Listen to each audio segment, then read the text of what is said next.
पण डॉक्टर, हा एक एन्शंट विजडम होता, पण शेकडो वर्षापूर्वीचा. पण आजकालची परिस्थिती इतकी बदलली, लाईफ इतकं फास्ट झालेलं आहे की आपण त्या विजडम आता अप्लाय करू शकतो का? Good question. You are asking beautiful questions. खरंच प्रश्न आहे. आता आय विल टेल यू, या सगळ्याची गोष्टीची सुरुवात साधारण 60s मध्ये झाली. हेच प्रश्न होते एक्झॅक्टली.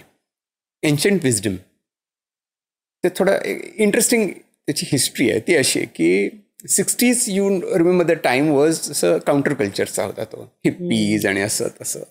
ते खूप अमेरिकेतला खूप मोठा अकॅडमिया हा दॅट वॉज लगेन post second world war. So it's a different kind of माहोल कम्युनिटीमधला. ते पुष्कळ लोक पूर्वेकडे आले, म्हणजे भारत, तिबेट, नेपाळ, श्रीलंका, इंडोनेशिया, अशा ब्रह्मदेश अशा ठिकाणी आले आणि त्यांनी बुद्धिस्ट विचारांचा अभ्यास सुरुवात केली. याची सुरुवात खरं झाली एंड ऑफ 1800 जवळजवळ. रिस डेव्हिस नावाचं एक दाम्पत्य होतं. त्यांनी पालीचं पहिल्यांदी इंग्रजीमध्ये ट्रान्सलेट केलं आणि मग ते सडनली ते ओपन झालं सगळ्या लोकांना, जगाला. तर पण पाली अभ्यास करणारे फार थोडे लोक होते. आपल्याकडे दुर्गाबाई भागवत होत्या आणि आपली जी गाणी प्रसिद्ध आहेत ना, भारतांबेंची प्रसिद्ध गाणी ना, जनपळभर म्हणतील हाय, ती सुद्धा पालीचे अभ्यासक होते. तर पालीचा अभ्यास त्यामुळे कमी झाला. तर अनेक वर्ष आपण विसरून गेलो होतो. तर त्यांनी रिवाईव्ह केलं आणि अभ्यास करायला सुरुवात केली. आणि मग त्यांना लक्षात आलं की बुद्धांनी बरंच काही शोधून काढलंय. 4 आर्य सत्य. आणि पहिले दुःख हा शब्दाचा त्यांना अर्थ लक्षात आला की दुःख म्हणजे मनात सामावलेलं दुःख म्हणजे आकाश. ख मध्ये सामावलेलं काय आहे तर दू म्हणजे काहीतरी वाईट. दुःख या शब्दाचा मुळात अर्थ त्यांनी त्याची फोड केली. सुख, जे मनात सु आहे ते सुख. आणि त्यांच्या लक्षात आलं की हा त्यांनी अभ्यास करायला सुरुवात केली आणि त्यांनी सांगितलं की 2 गोष्टींचा तुम्ही विचार करायला पाहिजे. एक म्हणजे प्रत्यक्ष दुःख म्हणजे काय, तर माझा समजा हाताला लागलं, चाकू लागला, सुरी लागली काय, की मला there is pain here, right. रक्त वाहतं वगैरे आपण सगळे शिकवतात. That is pain. पण beyond that there is something more to it. म्हणजे त्यांनी असं म्हटलं, म्हणजे बुद्धांनी असं म्हटलं की एक टू ॲरो थिअरी मांडली. म्हणजे एक ॲरो लागतो त्याचं दुःख असतं, पण मला ॲरो का लागला, मलाच का लागला, आत्ताच का लागला, याने माझं काय नुकसान होणार, माझं भवितव्य काय होणार आहे, यामुळे माझं काय होणार आहे. This is not the pain, this is reaction to pen.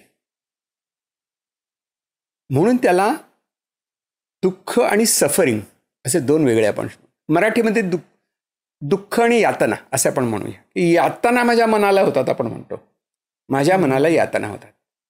तसं ते शिकून गेले. खूप मोठी स्टोरी आहे पण थोडक्यात सांगतो. शिकून गेले आणि मग अमेरिकेत गेल्यानंतर मेडिटेशन वगैरे शिकवायला सुरुवात केली. त्याच्यामध्ये एक अत्यंत महत्त्वाची स्टेप होती कॉल्ड माइंडफुल मेडिटेशन. तर ती त्यांनी शिकवायला सुरुवात केल्यानंतर त्या लोकांनी सांगितलं, दिस मॅसेच्युसेट्समधली गोष्ट आहे.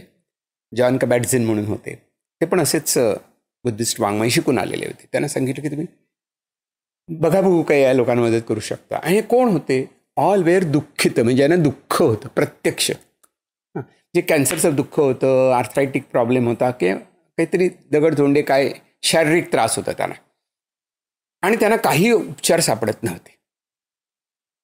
आणि त्यांनी आपण म्हणतो की हात टेकले बुवा यांच्यापुढे, अशी माणसं होती. त्यांना म्हणाले की ते यांना तुम्ही काय मदत करू शकता का, आम्ही really thrown to the wolves असं केलं. मग ते म्हणाले की आम्ही प्रयत्न करतो. आणि त्यांनी 8 आठवड्याचा एक प्रोग्राम तयार केला, known as mindfulness based stress reduction for people who suffered, who had pain. आणि त्या लोकांनी त्याच्यामध्ये थोडी योगासनं होती, पण meditation was primary in that. मेडिटेशनमध्ये प्रायमरी काय होतं तर दुःखाचं, मगाशी म्हटलं ना, ते अनिश्चत्व, म्हणजे ते impermanent state of emergent phenomena in the mind. आता मी सांगतो तर ते त्यांनी मुख्यतः शिकवलं माइंडफुलनेस. आणि 8 आठवड्यांनी त्या लोकांना परत बोलवलं. आपल्याकडे कंट्रोल ट्रायल वगैरे असतात तशाच टाईपचं. मग त्या लोकांनी सांगितलं की आमचं पेन 25% कमी झालं आहे, but we are not suffering anymore. आमच्या जीवाची घालमेल होत होती, आम्ही चिडचिडे झालो होतो, आम्ही हे दुखतंय हे सोडून काही दिवसभर बोलतच नव्हतो. ते आमचं खूप कमी झालं. आमच्या बरोबरची लोक म्हणतात की अरे तू बरा दिसतोस आजकाल. सो तेव्हा लक्षात आलं की there is something called pain and there is something called suffering. And what we need to work on is suffering as well as pain. म्हणजे आपल्याला जर अरे तुला झालं तर टाके वगैरे काही घालायला नको, तुझी रिॲक्शन आहे फक्त, असं नाही. तुला करायला लागणारच, ट्रीटमेंट करायला लागणारच, पण how you react to it is as important as the pain. आणि मग इट वॉज 1979 तेव्हा त्यांनी हा पेपर लिहिला आणि लगेच हलचल मच गई. आणि त्याच्यातनं त्यांनी mindfulness is a prominent alternative treatment असं म्हणायला सुरुवात केली. टू द एक्सटेंट अनेक पेपर्स आहेत की ज्याच्यामध्ये without medication they were treated with only with mindfulness and they should some recovery. फक्त ते सेकंड एपिसोडमध्ये जास्त आढळून आलं. म्हणजे रिपीटेड डिप्रेशन आहे त्यांना mindfulness seem to be very effective tool. आणि मग त्याचा खूप प्रसार झाला, खूप लोक त्याच्याशी बोलायला लागले, चर्चा व्हायला लागली. अमेरिकेतलं टिपिकल म्हणजे टाईमनी त्याच्यावरती आपली एक कव्हर स्टोरी केली, म्हणजे समजावं की लोकांपर्यंत पोचलं आहे ते. सो टाईमनी स्टोरी केली आणि पुष्कळच ठिकाणी ते ॲक्सेप्ट झालं. आणि मग खूप वेगवेगळे लोक शिकवायला, गुगलमध्ये अमुक सगळ्या कॉर्पोरेट्समध्ये त्यांनी माइंडफुलनेसचे फ्री द्यायला सुरुवात केली.